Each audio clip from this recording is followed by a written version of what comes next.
Thyroid சார்ந்த பிரச்சனைகள் நமக்கு இருக்கும்பொழுது நிறைய பேருக்கு வெயிட் கெயின் ஆகும். இதில் முக்கியமாக நம்ம கவனிக்க வேண்டிய விஷயம் என்னன்னா, தைராய்டு ஹார்மோன் நார்மலாக இருந்தாலும் தைராய்டு கிளாண்ட்ல ஸ்வெல்லிங் நொடியூல்ஸ் ஃபார்ம் ஆயிருக்கு. இதுதான் நிறைய பேருக்கு இருக்கக்கூடிய பிரச்சனை. பேசிக்காக கொலஸ்ட்ரால் லெவல், நம்ம உடலில் கொலஸ்ட்ரால் லெவல் எவ்வளோ இருக்குன்னு செக் பண்ணிக்கோங்க. முக்கியமாக ட்ரைக்ளிசரைட்ஸ், அதுக்கப்புறம் எல்டிஎல், இந்த ரெண்டுமே ரொம்ப ரொம்ப முக்கியம். எல்டிஎல் கொலஸ்ட்ரால் அதிகமாக இருந்ததுன்னா ரொம்ப கவனமாக இருக்கணும். இதனால் ஒபிசிட்டி வர்றதுக்கோ அடுத்ததாக ஃபேட்டி லிவர் வர்றதுக்கோ வாய்ப்புகள் இருக்குது. நம்ம ஏதாவது ஒரு மெடிசன்ஸ் தொடர்ந்து சாப்பிட்டுட்ருக்கோம், ஸ்டீராய்டு பேஸ்டோ இல்லை பெயின் கில்லர்ஸ் மாதிரியான மருந்துகள் தொடர்ந்து சாப்பிடும் பொழுதும் உடல் பருமன் அதிகமாகுது. நிறைய பெண்கள் இந்த ஓசிபி பில்ஸ்லாம் சாப்பிட்றாங்க இல்லையா, இதனாலையும் உடல் பருமன் அதிகமாகலாம். காலையில் நம்ம சாப்பிடக்கூடிய உணவு ரொம்ப ஈஸியாக டைஜஷன் ஆகிற மாதிரி இருக்கணும். அதை நம்ம ஃபாலோ பண்ணிட்டு சாப்பிடும்பொழுது நமக்கு உடல் பருமன் ரொம்ப ஈஸியாக ரெடியூஸ் ஆகுதுன்னு சொல்லலாம். அப்போது காலையில் ப்ரோட்டீன் டயட், கார்போஹைட்ரேட்ஸ் நம்ம குறைச்சிட்டு ப்ரோட்டீன் டயட் நம்ம எடுத்துக்கணும். ஸோ இந்த ப்ரோட்டீன் டயட் அப்படின்னு சொல்லும்பொழுது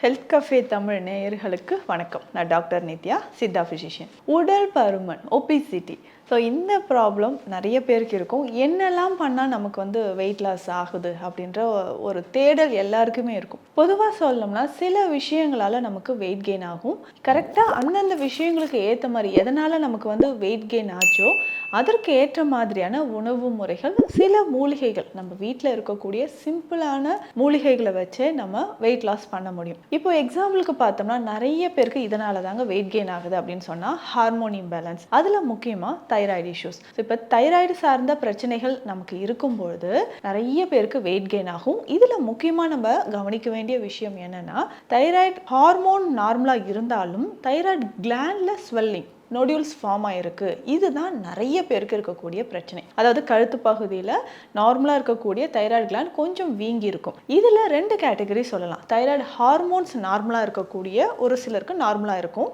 இன்னும் ஒரு சிலருக்கு ஹார்மோன் டிஸ்டர்பன்ஸ் இருக்கும். தைராய்டு ஹார்மோனில் டிஸ்டர்பன்ஸ் இருந்து அதுலேயும் நிறைய மாற்றங்கள் இருக்கலாம். இதை தாண்டி பார்த்தோம்னா நிறைய பேருக்கு இர்ரெகுலர் பீரியட்ஸ், இந்த கண்டிஷன் இருக்கும்பொழுது உடல் எடை கிடுகிடுன்னு இன்க்ரீஸ் ஆகாது நம்ம நிறைய பேருக்கு பார்த்துருக்கோம். ஸோ 6 மாதத்திலே நான் பார்த்தோம்னா 8லேருந்து 10 கிலோ வரைக்கும் உடல் பருமன் அதிகமாயிட்டேன் அப்படின்னு ஃபீல் பண்ணுவாங்க. இந்த மாதிரி தைராய்டு சார்ந்த பிரச்சனைகள் இருக்கக்கூடிய நபர்களுக்கு எப்படி நம்ம உடல் எடையை குறைக்கலாம், இதை தாண்டி வேறு என்னென்ன பிரச்சனைகளால நமக்கு உடல் பருமன் அதிகமாகுது, இதுவும் நம்ம தெரிஞ்சுக்கணும். பேசிக்காக கொலஸ்ட்ரால் லெவல், நம்ம உடல்ல கொலஸ்ட்ரால் லெவல் எவ்வளவு இருக்குன்னு செக் பண்ணிக்கோங்க. முக்கியமாக ட்ரைக்ளிசரைட்ஸ், அதுக்கப்புறம் எல்டிஎல், இந்த ரெண்டுமே ரொம்ப ரொம்ப முக்கியம். எல்டிஎல் கொலஸ்ட்ரால் அதிகமாக இருந்ததுன்னா ரொம்ப கவனமாக இருக்கணும்.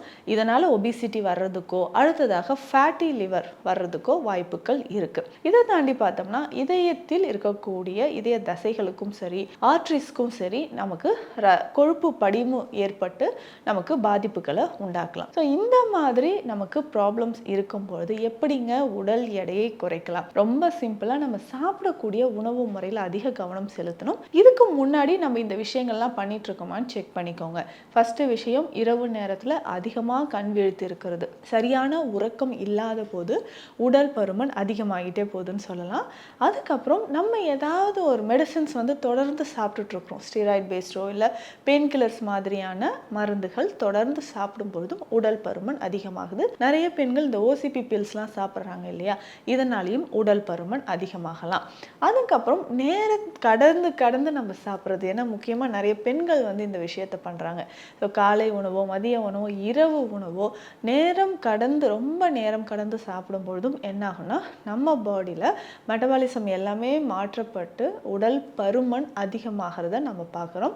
அனிமியா அப்படின்னு சொல்லக்கூடிய இரத்த சோகை இருந்தாலும் உடல் பருமன் அதிகமாகுது. இதற்கு பேசிக்காக இந்த உடல் பருமனை குறைக்கணும், அதே சமயம் ஹெல்த்தியாக இருக்கணும் அப்படின்னா ரொம்ப சிம்பிளான உணவு முறைகள் நான் சொல்கிறேன். அதனோட சில மூலிகைகளும் நான் சொல்கிறேன், இதை நம்ம ஃபாலோ பண்ணிக்கலாம். இப்போ சிம்பிளான உணவு முறைகள் அப்படின்னு சொல்லும்போது காலையில் நம்ம சாப்பிடக்கூடிய உணவு ரொம்ப ஈஸியாக டைஜஷன் ஆகிற மாதிரி இருக்கணும். அதை நம்ம ஃபாலோ பண்ணிவிட்டு சாப்பிடும்பொழுது நமக்கு உடல் பருமன் ரொம்ப ஈஸியாக ரெடியூஸ் ஆகுதுன்னு சொல்லலாம். அப்போது காலையில் ப்ரோட்டீன் டயட், கார்போஹைட்ரேட்ஸ் வந்து நம்ம குறைச்சிட்டு ப்ரோட்டீன் டயட் நம்ம எடுத்துக்கணும். ஸோ இந்த ப்ரோட்டீன் டயட் அப்படின்னு சொல்லும்பொழுது டெய்லி நான் முளைக்கட்டின பயிர் அப்படி சாப்பிட்டுட்டு இருக்கிறேன்னு சொன்னீங்கன்னா இதற்கு மாற்றாக சில வழிமுறைகளை நம்ம பண்ணிக்கலாம். இப்போது இட்லி தோசை நார்மலாக நம்ம சாப்பிட்றோம்னா அதில் சில தானியங்கள் முளைக்கட்டிய பயிறு வகைகளை சேர்த்து மாவாக்கி அதில் நம்ம வந்து இட்லியோ தோசையோ அடை மாதிரியோ நம்ம சாப்பிடும்பொழுது உடலில் நமக்கு ஈஸியாக அந்த ப்ரோட்டீன் சத்துக்கள் கிடைக்கும். முக்கியமாக ஃபைபர் கண்டென்ட், அதிகமாக ஃபைபர் கண்டென்ட் இருக்கக்கூடிய உணவுகள் சாப்பிடும்பொழுது தான் மலச்சிக்கல் இல்லாமல் ஈஸியாக மோஷன் போகும். அடுத்த டைம் நமக்கு என்ன ஆகும்னா கொஞ்சம் கொஞ்சமாக நமக்கு வெயிட் லாஸ் ஆக ஆரம்பிக்கும். இதற்கு முக்கியமாக குதிரைவாலி இந்த சிறுதானியம் நமக்கு பயன்படுது. இதுலேயுமே வந்து பார்த்தோம்னா நிறைய கழுகு கவுனி அரிசி அப்படின்னு சொல்கிறோம். இது வந்து ரொம்ப ரேர், ஆனால் இது கிடைச்சா நிச்சயமாக வாங்கி சாப்பிடுங்க. நம்ம உடலில் இருக்கக்கூடிய அந்த பேட் கொலஸ்ட்ராலை வெளியில் ஈஸியாக நமக்கு கரைச்சிடும். இப்போ குதிரைவாலி அப்படின்னு சொல்லும்போது இப்போ நான் சொல்கிற ரேஷியோவில் இந்த கஞ்சி பவுடரை நம்ம ரெடி பண்ணி வச்சுக்கிட்டோம்னா தேவையான போது இதை நம்ம காலையில் பிரேக்ஃபாஸ்ட்டாக எடுத்துக்கலாம். குதிரைவாலி தேவையான அளவுக்கு ஒரு 250 கிராம் எடுத்து வைக்கிறோன்னா கொள்ளு ஒரு 150 கிராம் எடுத்து வைக்கணும். Barley 100 gram. இந்த மூன்றையுமே நம்ம என்ன பண்ணோம்னா லேசாக வறுத்து மிக்சிலேயே நம்ம குருணை மாதிரி ரெடி பண்ணி வச்சுக்கணும். இது கூட ஒரு 50 கிராம் சீரகம், 50 கிராம் ஓமம், 20 கிராம் அளவுக்கு சுக்கு, மூன்றையுமே பொடி செய்து இந்த கஞ்சி பவுடரோட மிக்ஸ் பண்ணி வச்சுக்கணும். நம்ம இந்த கஞ்சி காலையில் பிரேக்ஃபாஸ்ட்டாக ரெடி பண்ணும்போது எப்படி ரெடி பண்ணோம்னா ஒரு வானிலையில் ஒரு 1/2 ஸ்பூன் அளவுக்கு எண்ணெய் அல்லது நெய் விட்டுணும். கொஞ்சமாக நம்ம வந்து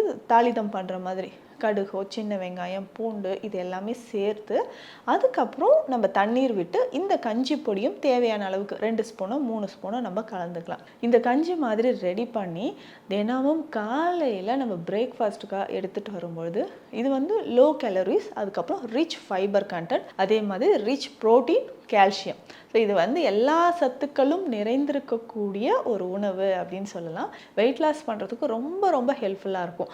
அதே மாதிரி எனக்கு சுகர் இருக்குங்க, பிளட் ப்ரெஷர் இருக்குது அப்படின்னு சொன்னீங்கன்னா ஈஸியாக இந்த டயட்டை ஃபாலோ பண்ணிக்கலாம். ஸோ எவ்வளோ நாட்பட்ட நமக்கு வந்து சர்க்கரை நோய் இருந்தாலும் சரி, கொலஸ்ட்ரால் லெவல் இருந்தாலும் சரி, அதை சரி செய்கிறதுக்கு இந்த கஞ்சி பொடி நமக்கு பயன்படுது.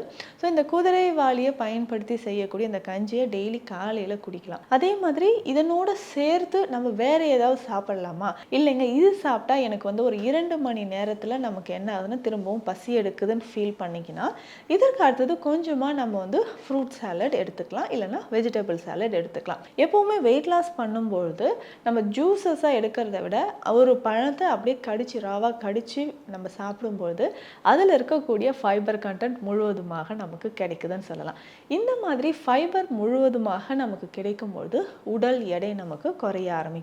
இதை தாண்டி பார்த்தோம்னா சித்த மருத்துவத்தில் நிறைய மூலிகைகள் இருக்கு. துளசி விதை மற்றும் சப்ஜா விதை இது ரெண்டுத்தையுமே பயன்படுத்தலாம். எப்படின்னா இதை நம்ம பவுடர் ஃபார்ம்ல லேசாக வறுத்து பவுடர் பண்ணிக்கலாம். சப்ஜா விதைகள் நமக்கே தெரியும் ரொம்ப குளிர்ச்சி தன்மை இருக்கக்கூடியது. இது தண்ணியில் போட்டாலே நமக்கு வந்து ஒரு நம்ம சர்பத்துல எல்லாம் கலந்து குடிப்போம் இல்லைங்களா? ஸோ அந்த மாதிரி உடலுக்கு குளிர்ச்சி தரக்கூடியதுன்னு சொல்லலாம். இந்த துளசி விதைகளும் சப்ஜா விதைகளும் ரெண்டுத்தையுமே நம்ம வந்து லேசாக வறுத்து பவுடர் பண்ணிட்டு இந்த பவுடர் நம்ம எப்போ சாப்பிட்ணும்னா காலையில் பிரேக்ஃபாஸ்ட் எடுக்கிறதுக்கு ஒரு 1/2 மணி நேரம் முன்னாடியே இதை நம்ம ஃபாலோ பண்ணிக்கணும். ஸோ ஒரு 1/2 ஸ்பூன் அளவுக்கு எடுத்து வெந்நீரில் போட்டு நல்லா கலந்து குடிச்சிடணும். ஸோ குடிச்சிட்டு அதுக்கப்புறம் நம்ம ஒர்க் அவுட்ஸ் பண்ணிவிட்டு காலையில் நான் சொன்ன இந்த பிரேக்ஃபாஸ்ட்டை நம்ம ஃபாலோ பண்ணிக்கலாம். ஸோ இதே மாதிரி நம்ம உணவு முறைகளும் மதிய நேரத்தில் நம்ம சாப்பிடக்கூடிய உணவு முறைகளும் அதிகமான எண்ணெய் சத்துக்கள் இல்லாமல், இல்லை டிரான்ஸ் ஃபேட் இல்லாத, அதாவது அவுட் சைட் ஃபுட் நம்ம சாப்பிட்றோம், அதிகமான கொழுப்பு சத்துக்கள் இருக்குது, இதை எல்லாமே இல்லாத மாதிரியான உணவுகளை நம்ம ஃபாலோ பண்ணும்போது ரொம்ப ஈஸியாக நம்ம உடல் எடை வந்து குறைய ஆரம்பிச்சிடும். இதை தாண்டி முக்கியமான ஒரு விஷயம் என்னென்னா அதிகமான நம்ம வந்து ரொம்ப நேரம் உட்கார்ந்துக்கிட்டே இருக்கிறோம், ஸோ ஃபிசிக்கல் ஆக்டிவிட்டீஸ் இல்லை அப்படின்னு சொல்லும்பொழுது கவனமாக இருந்து அதற்கான எக்ஸசைஸ், யோகா பயிற்சிகள் இது எல்லாமே ஃபாலோ பண்ணிட்டு வரணும். ஸோ இதை தாண்டி நமக்கு தைராய்டு இஷ்யூஸ் நிறைய பேருக்கு இருந்ததுன்னா அதற்கேற்ற சிகிச்சை முறைகளை நம்ம ஃபாலோ பண்ணணும். இதற்கு முக்கியமாக சீந்தில் ஒரு முக்கியமான மூலிகையாக பயன்படுது. சீந்தில் நம்ம பயன்படுத்தும் பொழுது நம்ம உடலில் இருக்கக்கூடிய ஹார்மோன் இம்பேலன்ஸ் சரிப்படுது.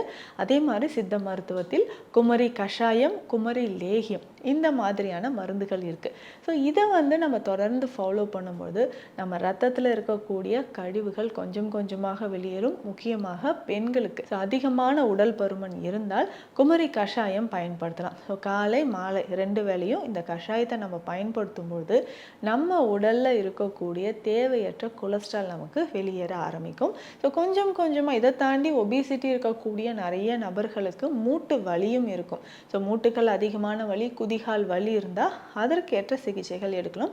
முக்கியமாக இதற்கு சிவப்பு குக்கில் தைலம் அப்படின்ற ஒரு தைலம் வகை இருக்குது. அந்த தைலம் நம்ம என்ன பண்ணோம்னா வலி இருக்கக்கூடிய இடங்களில், முக்கியமாக இது வெயிட் லாஸ் ஆகிறதுக்கும் நம்ம பயன்படுத்திக்கலாம். ஸோ அடிவயிற்று பகுதியில், தொடை பகுதியில் இந்த இடங்கள்ல எல்லாமே நமக்கு எக்ஸஸாக ஃபேட் டெபாசிட் ஆகிருக்கு, தசைகள் ரொம்ப தளர்வாக இருக்குது அப்படின்னா இந்த தைலத்தை நம்ம அப்ளை பண்ணிக்கலாம்.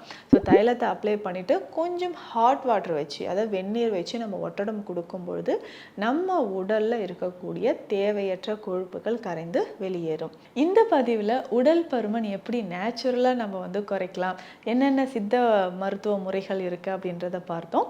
மீண்டும் அடுத்த பதிவில் சந்திக்கலாம். நன்றி. இந்த வீடியோ உங்களுக்கு பிடிச்சிருந்தா லைக் பண்ணுங்க, ஷேர் பண்ணுங்க, கமெண்ட் பண்ணுங்க. மறக்காம ஹெல்த் கஃபே தமிழ் சேனலை சப்ஸ்கிரைப் பண்ணிட்டு பெல் பட்டனை கிளிக் பண்ணிடுங்க.